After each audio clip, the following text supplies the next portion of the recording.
Hello everyone, मैं विक्रम कुमार आप सभी का अपने यूट्यूब चैनल स्कॉलर्स कॉन्सेप्ट के ऊपर स्वागत करता हूं। इनहेरिटेंस बायोलॉजी से रिलेटेड डेली क्वेश्चन सीरीज में आज हमारी संडे स्पेशल क्लास है, जिसके अंदर हम प्रीवियस ईयर से रिलेटेड 3 क्वेश्चंस को डिस्कस करेंगे।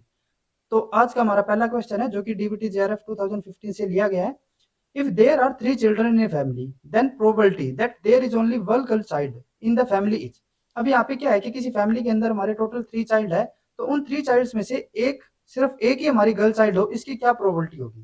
तो यहाँ पे हमारे टोटल चिल्ड्रन कितने हैं, 3 है। ठीक है, और हमारी गर्ल्स कितनी होंगी यहाँ पे 1, और बॉयज कितने होंगे हमारे यहाँ 2। तो यहाँ पे अगर हम प्रोबेबिलिटी देखें कि हमारी गर्ल्स होने की किसी भी इवेंट के अंदर गर्ल्स होने की प्रोबेबिलिटी कितनी रहती है हमारी, वो हमारी होगी 1/2। इसी तरीके से अगर हम बॉयज होने की प्रोबेबिलिटी देखें किसी भी इवेंट के अंदर, तो वो हमारी कितनी होगी 1/2।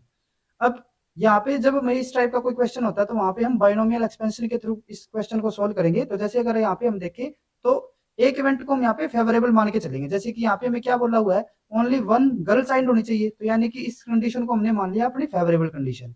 तो एक हमारी क्या होनी चाहिए, गर्ल। ठीक है, तो इसको हम कैसे करेंगे बाइनोमियल एक्सपेंशन। तो उसमें हमारा क्या होगा, n factorial divided by x factorial bracket n minus x factorial into p. P की पावर क्या हो जाएगी एक्स, और ये हमारा क्या होगा क्याउ, और क्याउ की पावर क्या होगी एन माइनस एक्स।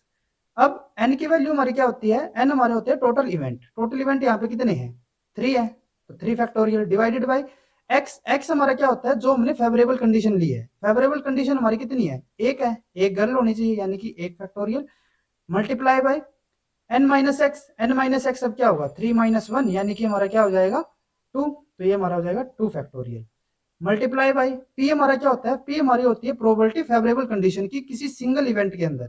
तो एक सिंगल इवेंट के अंदर गर्ल होने की, जो कि हमारी फेवरेबल कंडीशन है, गर्ल होने की कितनी प्रोबेबिलिटी होती है 1/2 मल्टीप्लाई बाई, सॉरी इसकी पावर यहाँ पे क्या होगा 1 हो जाएगी, इनटू में बॉय होने की प्रोबेबिलिटी, जो हमारा क्या होता है, वो हमारा होता है अनफेवरेबल कंडीशन की प्रोबेबिलिटी। यानी कि हमारा अगर फेवरेबल बॉय है, सॉरी गर्ल है, तो अनफेवरेबल क्या होगा बॉय हो जाएगा। तो इसकी प्रोबेबिलिटी भी कितनी होती है 1/2 सिंगल इवेंट के अंदर, और इसकी पावर यहाँ पे क्या होगी एन माइनस एक्स, यानी कि 2।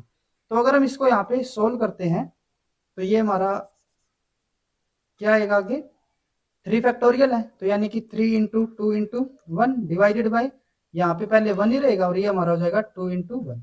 तो ये तो हमारा यहाँ पे कैंसिल आउट हो गया। ठीक है, मल्टीप्लाई बाई 1/2 की पावर 1 है, तो ये हमारा यूं का यूं रहेगा, और ये इसकी पावर 2 है, तो ये हमारा हो जाएगा 1/4।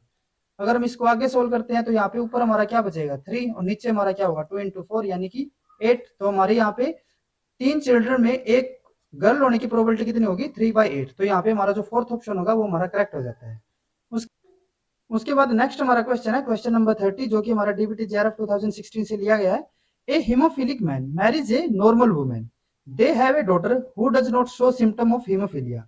If she marriage a haemophilic man, what will be the probability of their son displaying the symptom of haemophilia. अब यहाँ पे क्या है, हमें हीमोफिलिक डिजीज के लिए बोला गया है, और हीमोफिलिया जो हमारी डिजीज होती है वो हमारी किस डिजीज होगी, x linked recessive, x linked recessive. अब यहाँ पे हमें बोला गया है कि जो मैन है वो कैसा है, हीमोफिलिक है। तो मैन के पास क्या होता है, सिंगल एक्स क्रोमोसोम ही होगा एक। ठीक है, और ये अगर हमारा अफेक्टेड है, तो इसका मतलब क्या होगा, जो इसका एक्स क्रोमोसोम होगा वो हमारा अफेक्टेड ही होगा। ठीक है, ये हमारा अफेक्टेड हो गया। और दूसरा इसके पास वाई क्रोमोसोम होगा। अब जो फीमेल है, फीमेल के लिए क्या बोला गया है, वो है नॉर्मल फीमेल। ठीक है, अब नॉर्मल फीमेल होने की 2 प्रोबेबिलिटी होगी यहाँ पे, या तो हमारे दोनों के दोनों एक्स कैसे होंगे, नॉर्मल वाले होंगे। ठीक है, या फिर हमारा एक अफेक्टेड भी हो सकता है। ठीक है, तो हमारी होमोजाइगस डोमिनेंट भी कंडीशन हो सकती है। जो हमारा नॉर्मल एक्स लिख रहे हैं ना, ये हमारा डोमिनेंट है, और ये हमारा नॉर्मल एक्स है। और जो हम एक्स के साथ एच लिख रहे हैं, ये हमारा अफेक्टेड है, और ये हमारा कैसा है, रिसेसिव वाला है। ठीक है, तो ये हमारी होमोजाइगस डोमिनेंट भी हो सकती है और हेट्रोजाइगस भी हो सकती है।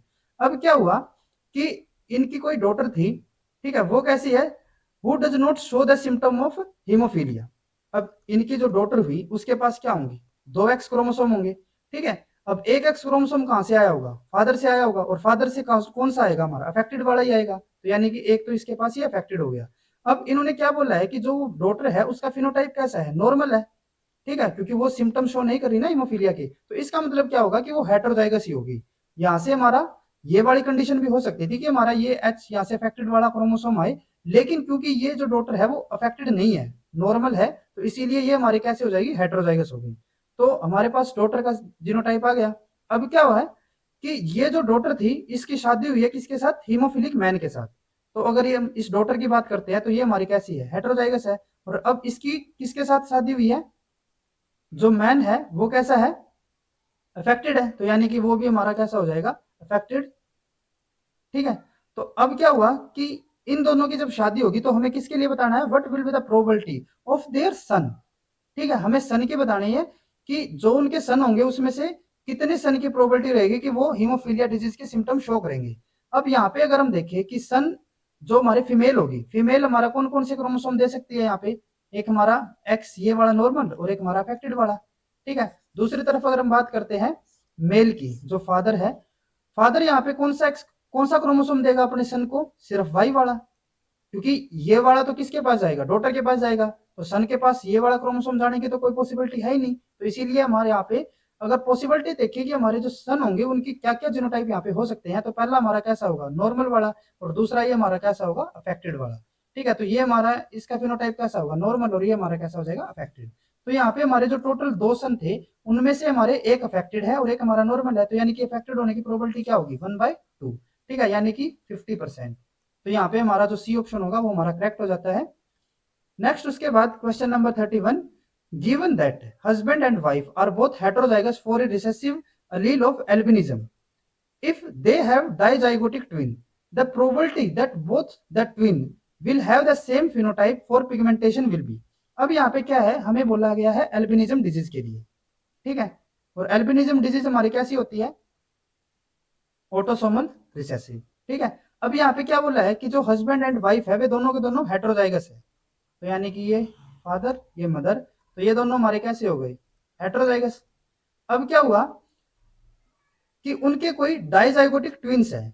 अब डाइजाइगोटिक ट्विंस क्या होते हैं, डाइजाइगोटिक ट्विंस के अंदर हमारे दो अलग अलग एग्स होंगे और वो दो अलग अलग स्पर्म से फर्टिलाइज होंगे। ठीक है, यानी कि हमारे दो अलग गैमेट फीमेल प्रोड्यूस करेगी, ठीक है, और दो अलग गैमेट मेल प्रोड्यूस करेगा, क्योंकि इसने दो अलग एग प्रोड्यूस किए ना, तो दो अलग गैमेट हो गए। और इसी तरीके से इसने दो अलग स्पर्म प्रोड्यूस किए हैं, तो यानी कि इसके भी दो अलग अलग गैमेट हो गए। ठीक है, तो यहाँ पे क्या बोल रहा है कि इनके कोई डाइजाइगोटिक ट्विंस हुए हैं और उनमें हमें प्रोबेबिलिटी बतानी है कि जो दोनों के दोनों ट्विंस होंगे वे सेम फिनोटाइप शो करें पिगमेंटेशन के लिए, उसकी हमारी क्या प्रोबेबिलिटी होगी। अगर हम यहाँ पे पहले बात करें कि सेम हमारी पिगमेंटेशन कब हो सकती है, या तो हमारे दोनों के दोनों जो एक हमारा जो ट्विंस है, फर्स्ट ये हो गया, सेकंड हमारा ये हो गया। अब पॉसिबिलिटी हमारी क्या हो सकती है, अगर वे सेम पिगमेंटेशन शो कर रहे हैं तो इसका मतलब क्या होगा कि हमारा अगर पहला नॉर्मल है तो दूसरा भी हमारा कैसा होना चाहिए, नॉर्मल होना चाहिए। या फिर अगर हमारा पहला अगर अफेक्टेड है एल्बिनिज्म से तो दूसरा भी हमारा कैसा होना चाहिए, अफेक्टेड होना चाहिए। ये हमारी कंडीशन किसके लिए है कि अगर हमारे दोनों के दोनों जो ट्विन है वो सेम फिनोटाइप शो करे हो पिगमेंटेशन के लिए। तो यहाँ पे अगर हम पहले मान के चलते हैं कि हमारे दोनों के दोनों जो ट्विन्स है वो नॉर्मल है, इसकी हमारी क्या प्रोबेबिलिटी होगी, पहले हम देखते हैं यहाँ पे कि हमारा एक अगर नॉर्मल हो उसकी क्या प्रोबेबिलिटी रहती है। तो जैसे कि यहाँ पे हमारे क्या क्या जीनोटाइप आ सकते हैं, एक हमारा होमोजाइगस डोमिनेंट, दो हमारे हेटेरोजाइगस और एक हमारे होमोजाइगस रिसेसिव। अब यहाँ पे हमारे नॉर्मल कौन कौन से होंगे, जो हमारे ये तीनों होंगे, ये हमारे नॉर्मल है और ये हमारा अफेक्टेड है। तो पहला हमारा जो चाइल्ड होगा उसके नॉर्मल होने की प्रोबेबिलिटी यहाँ पे क्या रहेगी, अगर हम पहले वाले की बात करते हैं उसके नॉर्मल होने की प्रोबेबिलिटी क्या है, 3/4। और दूसरा वाला भी हमारा नॉर्मल हो क्योंकि हमारे सेम पिगमेंटेशन होनी चाहिए ना, तो दूसरा वाला भी अगर हमारा नॉर्मल होगा तो उसकी प्रोबेबिलिटी क्या आएगी यहाँ पे, 3/4। तो यहाँ पे अगर हम टोटल प्रोबेबिलिटी देखें कि हमारे दोनों के दोनों ही नॉर्मल हो तो वो हमारी क्या हो जाएगी, 9/16। दूसरा हम क्या कह रहे थे कि हमारे दोनों के दोनों अफेक्टेड होने चाहिए। अब अगर हमारा पहला अफेक्टेड है तो उसकी प्रोबेबिलिटी क्या है अफेक्टेड होने की, 1/4, और सेकंड की भी हमारे अफेक्टेड होना चाहिए तो उसकी प्रोबेबिलिटी क्या होगी, 1/4। तो हमारी टोटल प्रोबेबिलिटी यहाँ पे क्या हो जाएगी, 1/16। अब हमें किसकी बतानी है प्रोबेबिलिटी, हमें बतानी है इन दोनों कंडीशन की एक्यूमुलेट करके कि हमारे दोनों में से कोई भी कंडीशन हो सकती है। तो यानी कि हम क्या करेंगे, इन दोनों को ऐड कर देंगे, तो 9/16 प्लस 1/16, तो ये हमारा कितना हो जाएगा, 10/16। और अगर हम इसको यहाँ पे सोल्व करेंगे तो ये हमारा हो जाएगा 5/8। ठीक है, तो यहाँ पे जो हमारा फर्स्ट ऑप्शन होगा वो हमारा करेक्ट हो जाता है, बाकी ऑप्शन हमारे यहाँ पे इनकरेक्ट है। अगर आपको ये वीडियो यूजफुल लगी हो तो please like and share this video, और इनहेरिटेंस बायोलॉजी से रिलेटेड इसी तरीके के क्वेश्चंस करने के लिए please subscribe to our YouTube channel Scholars Concepts. Thank you.